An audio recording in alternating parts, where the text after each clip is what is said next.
No ar, programa O Poder da Palavra. O Poder da Palavra. Com a apresentação de Rodolfo Godoy.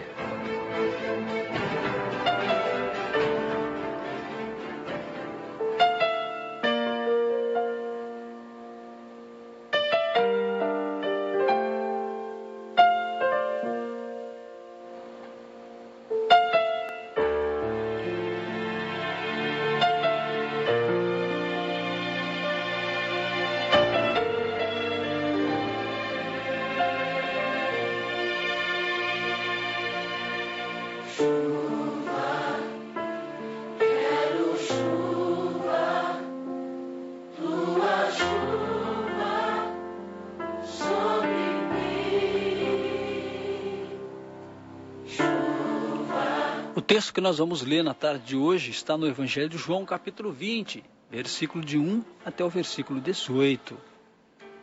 Diz o texto: E no primeiro dia da semana, Maria Madalena foi ao sepulcro de madrugada, sendo ainda escuro, e viu a pedra tirada do sepulcro. Correu, pois, e foi a Simão Pedro e a outro discípulo, a quem Jesus amava, e disse-lhes: Levaram o Senhor do sepulcro, e não sabemos onde o puseram. Então Pedro saiu com outro discípulo e foram ao sepulcro. E os dois corriam juntos, mas o outro discípulo correu mais apressadamente do que Pedro e chegou primeiro ao sepulcro. E abaixando-se, viu no chão os lençóis. Todavia, não entrou. Chegou, pois, Simão Pedro, que o seguia, e entrou no sepulcro e viu no chão os lençóis. E que o lenço que tinha estado sobre a sua cabeça não estava com os lençóis, mas enrolado em lugar à parte. Então entrou também o outro discípulo, que chegara primeiro ao sepulcro, viu e creu. Porque ainda não sabiam as Escrituras, que diz que era necessário que ressuscitasse dos mortos. Tornaram, pois, os discípulos para casa. E Maria estava chorando lá fora, junto ao sepulcro. Estando ela, pois, chorando, abaixou-se para o sepulcro e viu dois anjos vestidos de branco, assentados onde jazera o corpo de Jesus, um à cabeceira e outro aos pés. E disseram: Mulher, por que choras? Ela lhes disse: Porque levaram o meu Senhor e não sei onde o puseram. E tendo dito isso, voltou-se para trás e viu Jesus em pé, mas não sabia que era Jesus. Disse-lhe Jesus: Mulher, por que choras? Quem buscais? Ela, cuidando que era o hortelão, disse-lhe: Senhor, se tu o levastes, dize-me onde o pusestes, e eu o levarei. Disse-lhe Jesus: Maria. Ela, voltando-se, disse-lhe: Rabone, que quer dizer mestre. Disse-lhe Jesus: Não me detenhas, porque ainda não subi para meu Pai. Mas vai para meus irmãos e diz-lhes que eu subo para meu Pai e vosso Pai, meu Deus e vosso Deus. Maria Madalena foi e anunciou aos discípulos que viram o Senhor e que ele lhe dissera isto. Evangelho de João, capítulo 20, versículo de 1 ao 18.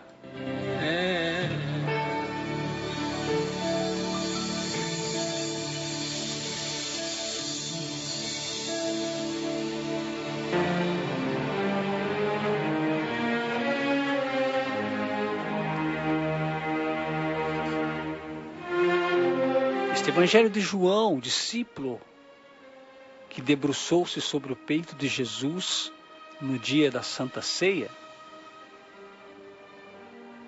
traz de maneira detalhada os acontecimentos que ocorreram logo após a ressurreição de Jesus.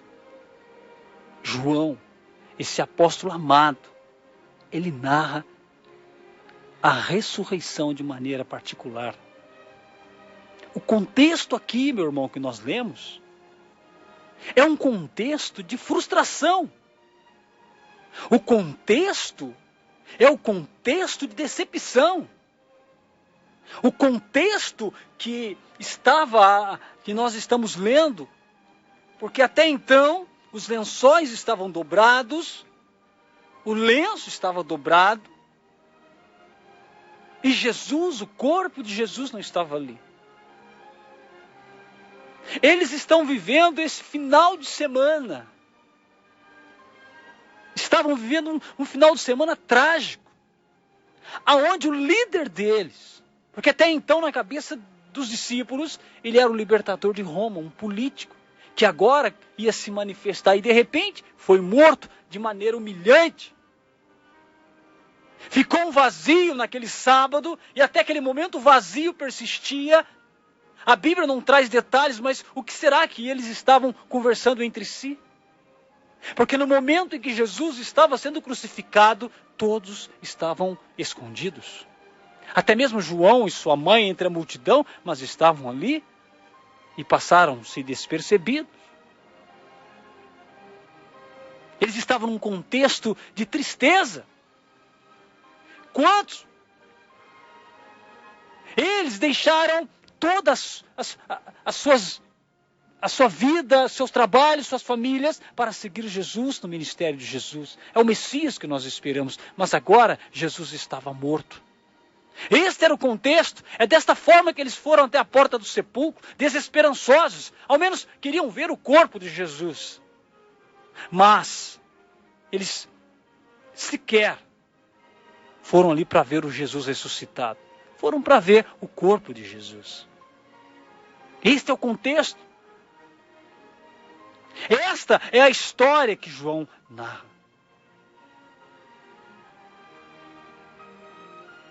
Mas nós vamos perceber que este contexto dramático e triste e vazio, ele se transforma com tudo que aconteceu naquele momento. Fato, meu irmão, é que nós não costumamos falar da morte. Não, nós não temos o costume. A gente não senta na mesa para jantar, para almoçar e conversa sobre morte. A gente não sai com os amigos e fala sobre morte. Morte é uma palavra que não cabe dentro da nossa conversa. E quando falamos, muitas das vezes, em morte, alguém diz, nossa, mas para que falar nisso? A gente tem muito tempo, como se nós tivéssemos certeza que teríamos muito tempo para frente. Não estamos preparados para a morte. A morte ainda é uma grande incógnita dentro da nossa cabeça. A morte é uma sombra. A morte representa parada em tudo que a pessoa está fazendo. A morte representa um fim nesta terra. E era isso que ele estava vivendo, meu querido.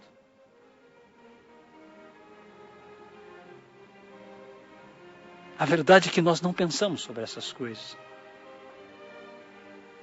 Semelhante ao que aconteceu com os discípulos, com qualquer um de nós que já perdemos um ente querido, a morte deixa um rastro de tristeza, de vazio. É o quarto da pessoa, a cama da pessoa, o costume da pessoa, um vídeo da pessoa, uma foto da pessoa, e tudo traz vazios e saudade. Este é o rastro da morte. E era isto que eles estavam vivendo. O contexto dos seguidores de Jesus era este, um contexto de tristeza e de morte, e de solidão, e de vazio, e de falta de resposta, e de desesperança.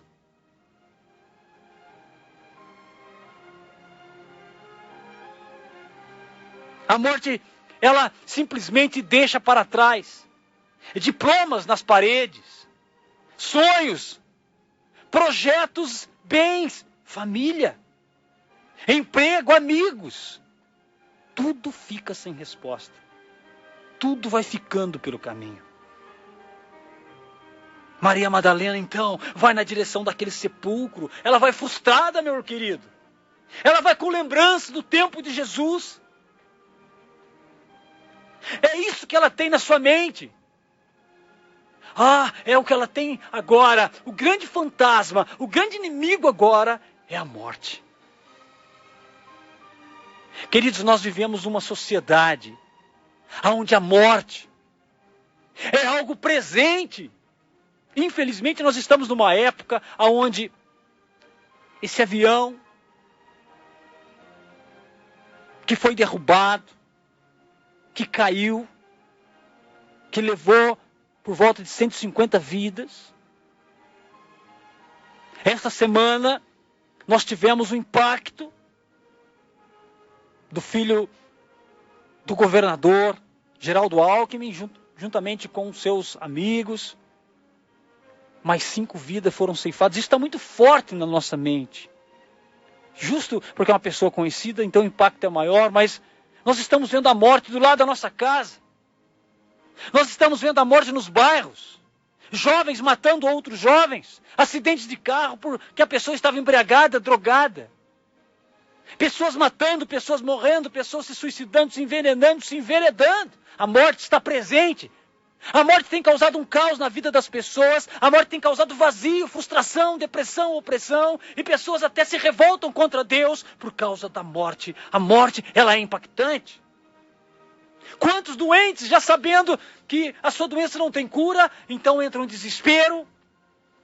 Quantos têm medo quando vão fazer um exame e o médico diz que existe um problema? O medo começa a crescer dentro das pessoas. Por quê? Porque a morte, ela anda atrás dos medos. E quanto aos discípulos? Quanta sensação de perda. 3 anos atrás, eles estavam com o mestre. Há 3 anos atrás, eles tinham deixado tudo. E agora, parece que eles não têm mais nada. Nem mesmo o mestre eles têm mais. Apesar de que eles acreditavam numa revolução política, mas isso não se sacramentou, não aconteceu. Então eles não têm mais nada. Eles estão à porta daqueles sepulcros, eles estão sem nada. Inclusive sem esperança.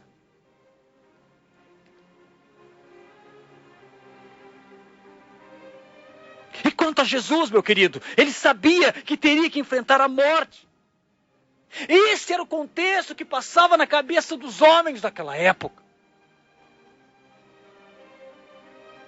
Eles não sabiam, eles não tinham sequer a motivação. Mas naquela manhã de domingo, algo mudaria tudo. Porque Jesus nunca foi cativo, nunca foi escravo da morte. Jamais. Lemos agora no versículo 15 algo interessante para nós. Que diz: disse-lhe Jesus: mulher, por que choras? Jesus está perguntando a cada um de nós: por que choras? Qual o motivo do teu choro? Jesus pergunta para aquela mulher: por que choras? A quem buscais? E ela diz então: Senhor, se tu o levaste, dize-me onde o puseste e eu o levarei. Estava falando sobre o corpo gelado e frio de Jesus. Era isso que ela estava esperando encontrar. Um Jesus em estado de putrefação, um Jesus com o seu corpo enrijecido, um Jesus frio, um Jesus sem vida. Era isso que Maria Madalena foi buscar. E ela estava chorando por causa disso, porque ela não tinha encontrado.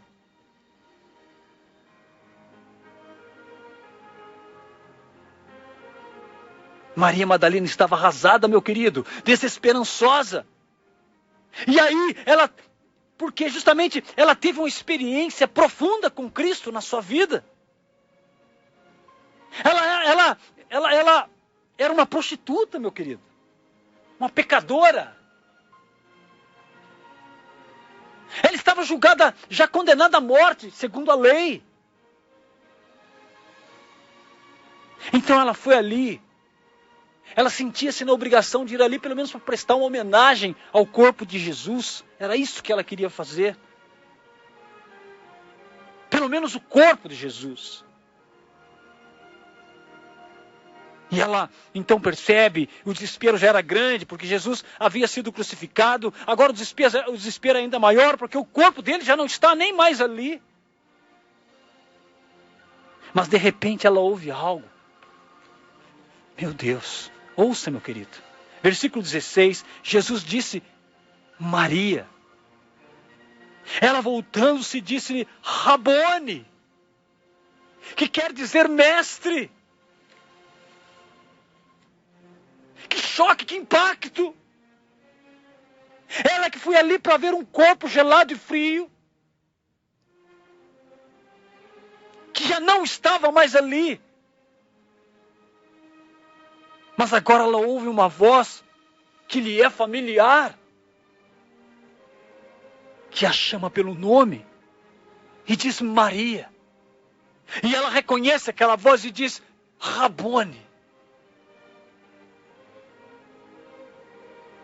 Talvez nós não conseguimos imaginar o impacto dessa cena. O vazio chega ao fim. O choro agora acaba. É cessado o choro. O choro de tristeza, ele tem um fim. Quando a pessoa encontra-se com Cristo. O vazio tem um fim. A desesperança tem um fim. O medo tem um fim. A depressão tem um fim. Os problemas agora serão resolvidos. As dificuldades, nós agora teremos força para enfrentá-las. Não vou dizer que os problemas vão acabar, porque nós teremos sempre problemas, mas agora existe um jeito de enfrentar os problemas, porque Jesus vive. Ela recebeu aquela voz, meu querido, ela acaba reconhecendo aquela voz.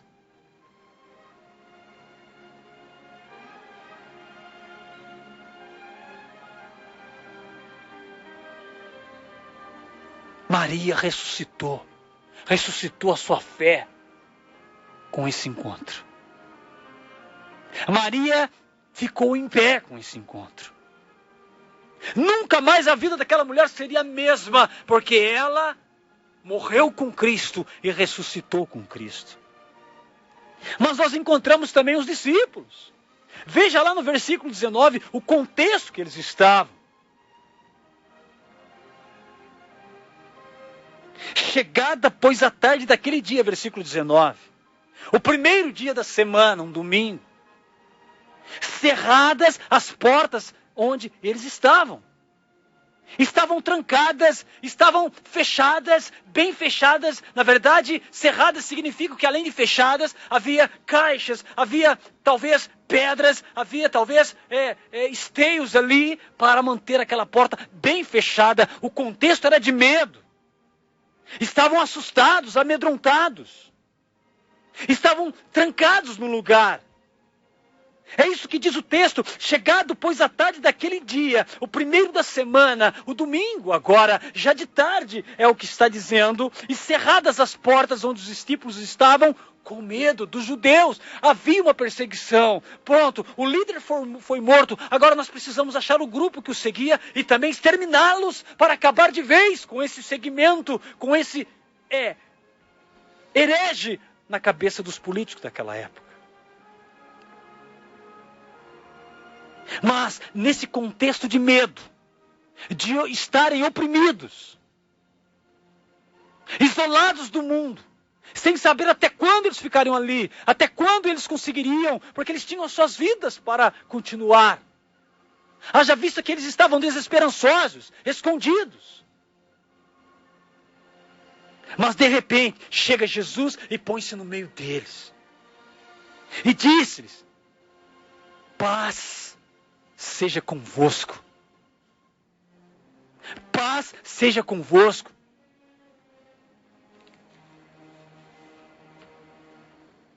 É a mesma situação que aconteceu com Maria Madalena.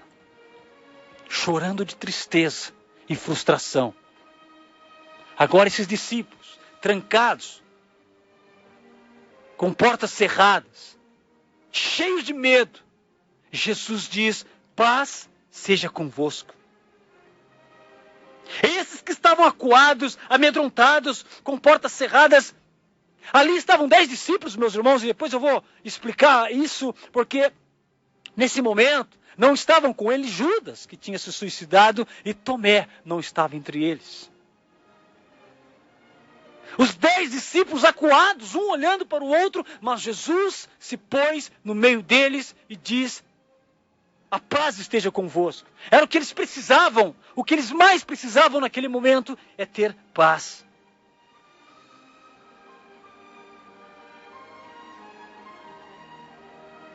Queridos irmãos, talvez esse venha a ser o cenário da história de muitas pessoas nos dias de hoje. Estão escondidas. Estão escondidas nos seus problemas. Estão escondidas nas suas perdas. Estão escondidas dos outros e de si mesmo. O que elas mostram não são elas. Quantas pessoas se drogam? Quantas pessoas caem na imoralidade para viver uma vida que não é a dela? Estão escondidas ali, buscando satisfação ali, buscando alegria ali, buscando sentido para a vida ali, mas não percebem que se afundam cada vez mais. Estão escondidas. Eles estavam escondidos, mas quantos estão? E de repente eles ouvem: paz esteja com vocês. Conseguem perceber, meus irmãos, o que acontece naquele contexto dos 10 discípulos? Talvez a gente não consiga entender mesmo esse acontecimento chamado ressurreição. Ela vai além da nossa compreensão. A ressurreição trouxe esperança para aqueles homens. As expectativas, novamente, os sonhos. É real, tudo que ele falou, aquilo que eles tinham esquecido, talvez naquela sexta-feira, no sábado que passou, eles tinham deixado de lado. Não havia como continuar aquele ensinamento que Jesus tinha passado para eles, porque Jesus não estava com eles. Talvez eles estavam pensando: precisamos retomar nossa vida.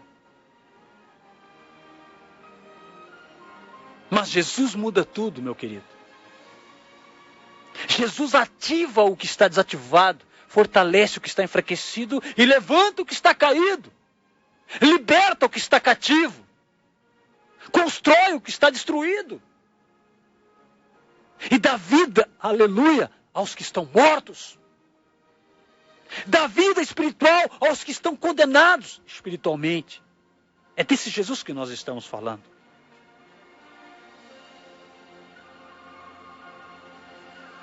Eu queria que você desse uma corridinha no Evangelho de Marcos, capítulo 16, versos 6 e 7.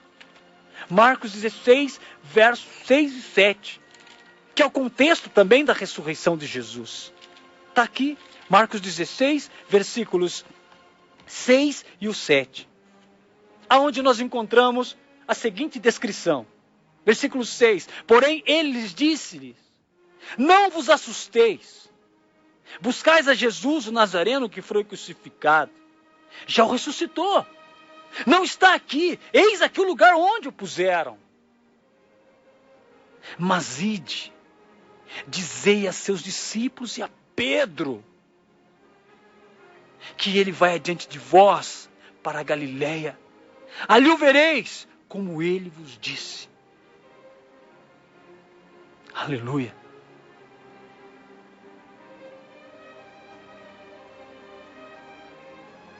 É interessante nesta passagem. Ele fala os discípulos, mas Pedro era discípulo. Por que será que ele sublinhou o discípulo Pedro? Talvez você já saiba, meu irmão, da história de Pedro. Jesus vai citar o nome de Pedro.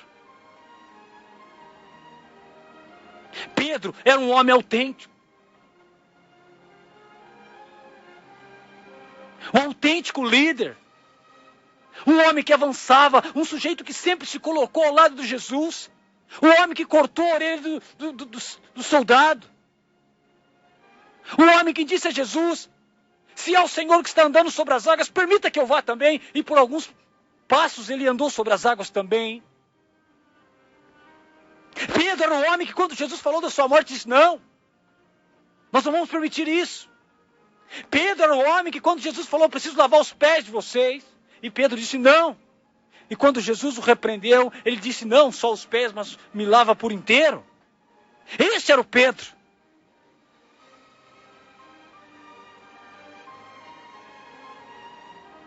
Mas no momento crucial, no ápice do sacrifício de Cristo,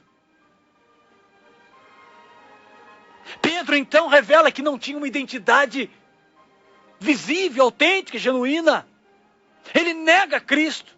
Ele foge, ele se esconde entre aqueles transeuntes que esquentavam, se aqueciam ao redor de uma fogueira. Ele nega Cristo. É o mesmo Pedro, querido, que precisava ser trabalhado por Cristo. Estava morto ainda. E Cristo trata Pedro com amor. Cristo sacramenta em Pedro a sua identidade genuína, homem fiel, homem consagrado. E você já sabe, meu irmão, Pedro vai à frente da igreja primitiva. Ele faz a primeira pregação e pessoas se convertem com a pregação daquele homem. Ele avança, ele vai. Ele é o porta-voz da pregação, da primeira pregação da igreja, após a ressurreição de Jesus Cristo. Pedro se torna um mártir. Pedro é crucificado de cabeça para baixo. É morto por causa do evangelho. Esse mesmo Pedro que havia se escondido e negado a Cristo. O encontro com Cristo fez de Pedro um homem vivo.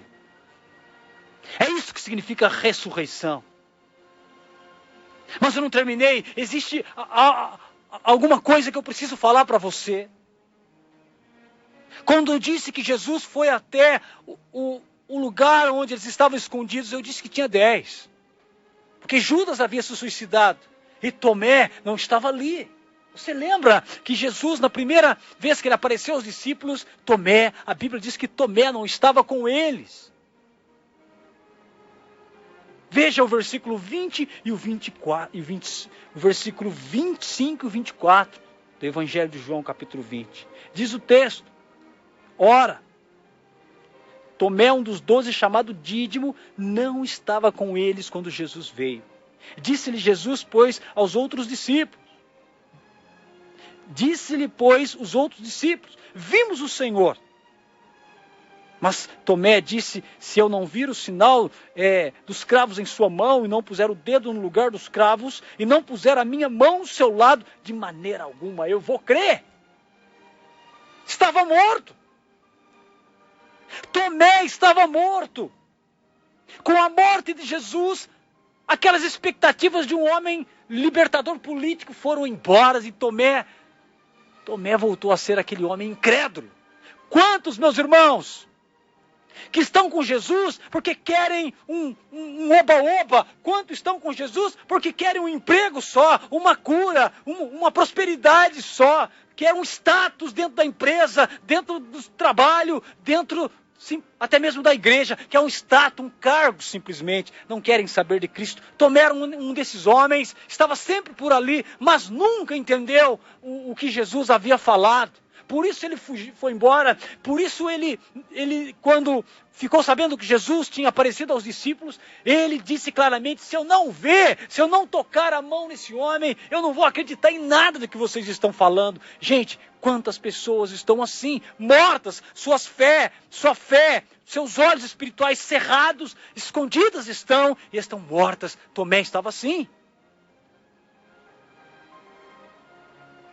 Nós encontramos em Tomé um cristão nominal, que não nasceu de novo.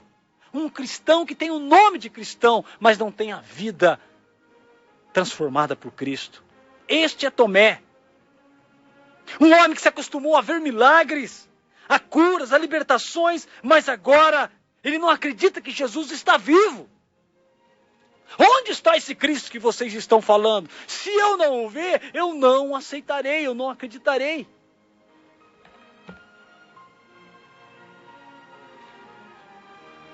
Aonde estava Tomé? Quando Jesus apareceu para os primeiros discípulos, vagando, talvez procurando respostas, investigando. Será que Jesus não é um fraudulento? Quem era Jesus? Ele foi pesquisar, meus irmãos. E nós encontramos no versículo 26 até o 29 o seguinte relato. Em 8 dias depois, ou seja, no domingo seguinte, estavam uma outra vez os discípulos dentro, e com eles agora Tomé. Chegou Jesus, estando portas fechadas, e apresentou-se no meio e disse: paz esteja convosco, como ele disse da primeira vez, não é?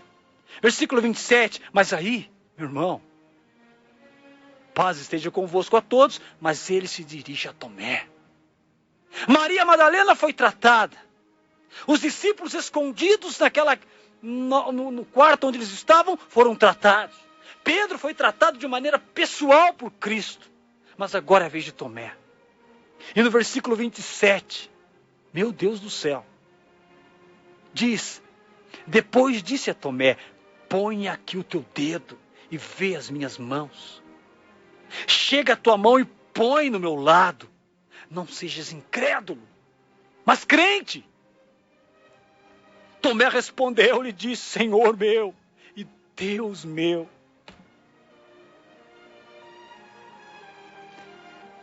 Gente, isso é muito forte.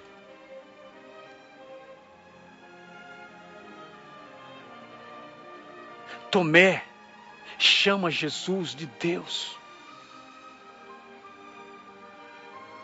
A fé de Tomé é ressuscitada naquele momento.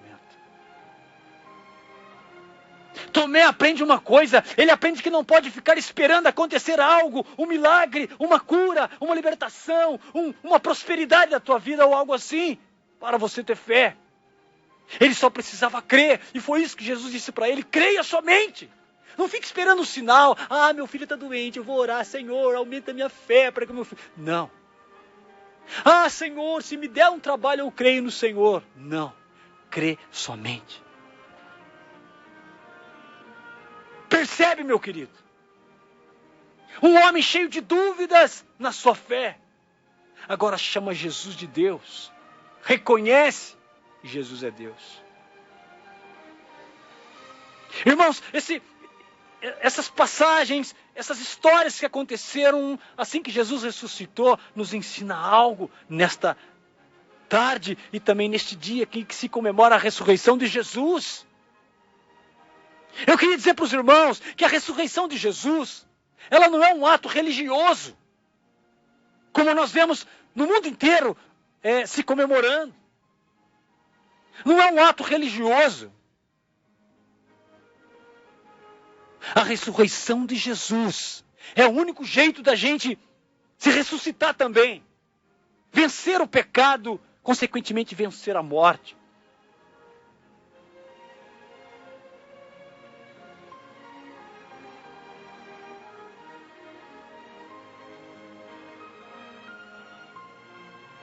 Graças a Deus por isso. É mais que um evento sobrenatural, meu irmão. Nós encontramos aqui o cuidado de Cristo com os seus. Se você é um crente no Senhor, genuíno, você terá muitas dificuldades, passará por muitas tribulações. E eu sei que existe um evangelho pregado no nosso tempo que diz que você não passará tribulações, que os problemas acabaram, mas não é verdade. Se você é um discípulo genuíno de Cristo, você vai ter muitas dificuldades, muitas provações, passar por lutas terríveis, porque você vai estar lutando contra o pecado. Mas Jesus cuida daqueles que são seus. E essa é a nossa maior esperança e maior segurança. Nós encontramos o cuidado de Cristo com os seus. Queridos irmãos, esses primeiros seguidores de Cristo, muitas das vezes caíram no abatimento com a morte dele. Sentiram a frustração. Mas eles foram ressuscitados com a ressurreição de Cristo. Eu queria dizer para você que esse nosso mundo está morto.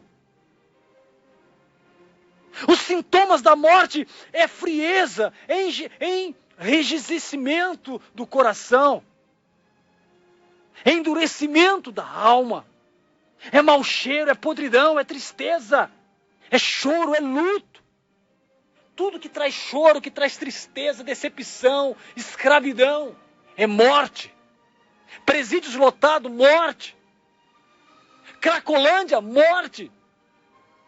Boca de fumo, morte. Prostituição, morte. Roubo. Corrupção.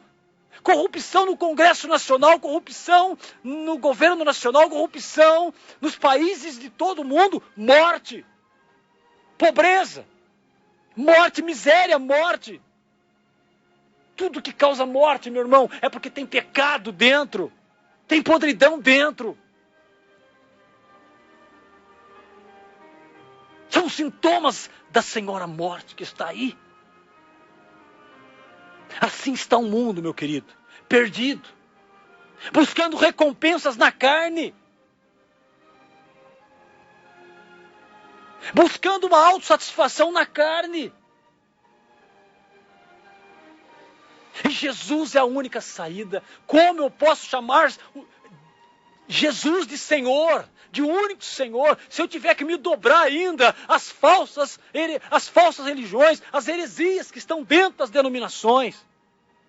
Como eu posso chamar Jesus de Deus, de único Senhor, se eu estou me prostrando aos ensinamentos de heresias dentro de segmentos que se dizem cristãos? Como eu posso me prostrar diante de Deus se eu ainda tenho me prostrado diante dos ícones e imagens feitas de barro e de madeira? Eu não posso, meu querido. Eu estarei adulterando a palavra, eu estarei pegando o evangelho genuíno de Jesus Cristo e jogando fora para acrescentar seitas e heresias. É morte, meu irmão. No final é morte. Eu posso estar me sentindo bem na religião. Quem falou que religião não deixa a gente se sentir bem? Quem falou que religião não melhora até o nosso comportamento com as pessoas? Quem falou que religião não melhora o nosso comportamento, o nosso relacionamento conjugal? Claro que melhora. Porque dão bons conselhos, porque tratam da vida social. E isso é louvável. Mas aqui não se trata simplesmente de viver bem na família. Aqui não se trata simplesmente de se tornar uma boa pessoa. É muito mais que isso. Aqui se trata de sermos salvos, meu irmão. Desse mundo que vai passar pela ira do Cordeiro de Deus.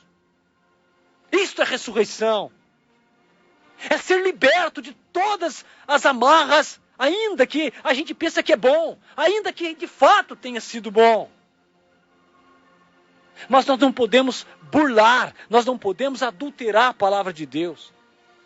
E achar, porque melhorou alguma coisa na minha vida, tá bom do jeito que tá. Eu não preciso seguir os ensinamentos de Jesus, porque tá bom para mim. Mas isso não é verdade, meu irmão.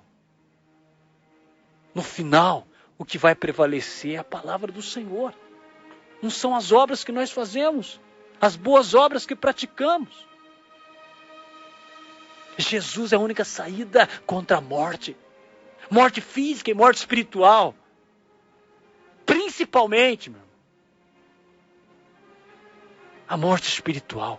Quantos estão por aí se deleitando? Vivendo bem até na sua família.